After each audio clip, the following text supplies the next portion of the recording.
ఇంకో గమ్మత్ విషయం ఉంటుంది ఈయనది. పాతకాలంలో వెనకటికి ఒకరికి ఇట్లనే పెద్ద మనిషిని ఒక పంచాయతీ చెప్తురా అని రచ్చబండ పిలిచిరంట.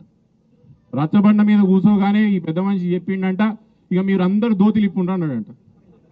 అరే నువ్వు పంచాయతీ చెప్పని నేనెందుకు దోతిలు ఇప్పాలని అడిగితే, నాకు మస్తు ఎండ కొడుతున్నది, మీ దోతిలు ఇప్పి షామియానా కట్టుండు అన్నాడంట.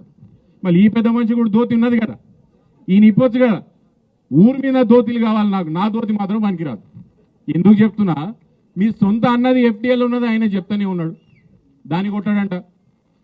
మూసీ పరివాహక ప్రాంతంలో వాళ్ళ మంత్రి జూపల్లి కృష్ణరావు గారి ఇల్లు ఉన్నది, మార్కింగ్ వేసిర్రు ఆయన ఇంటికి. మొన్న చెప్తున్నారు జవహర్ నగర్ లో అందరికి 150 గజాలు ఇచ్చి మంచిగా ఇందిరా ఇల్లు కట్టిస్తా అని. మీ మంత్రి గారిని తీసుకుపోయి జవహర్ నగర్ చెత్తల పెద్ద కుప్పల పైన కూర్చోబెట్టి డబుల్ బెడ్రూమ్ హౌస్ కట్టియాని. మీకు కనిపించాయి, మీ మంత్రుల ఫామ్ హౌస్లు కనిపించాయి. మీ సొంత అన్నది అక్రమ కట్టడం అని మీ అన్న ఒప్పుకున్న గది కనిపించది.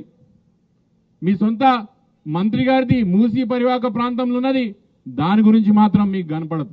ఏం చెప్తారు, నేను అన్ని కొట్టుకుంటూ పోతా. లాస్ట్ ముఖ్యమంత్రి ఏమంటున్నాడు, ఎవరు అడ్డం వచ్చినా ఎవరు నిలబడ్డా ఈ రోజు కాకపోయినా రేపైనా కొట్టుడు మాత్రం గ్యారంటీ అని చెప్తున్నాడు, కూలగొట్టుడు మాత్రం గ్యారంటీ అని